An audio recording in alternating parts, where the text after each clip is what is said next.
করছিস রে? এই একই খেলনাটা আমাকে আমার বাবা কিনে দিয়েছে।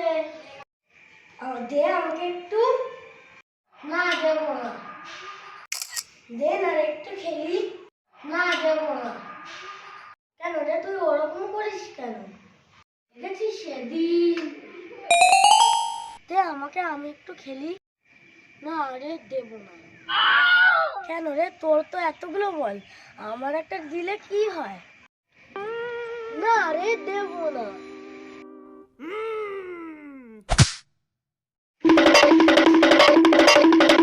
বন্ধুরা, তাহলে তোমরা কি শিখলে? কেউ যদি খেলনা না দিতে চায় তাহলে কেড়ে নিয়ে নেবে।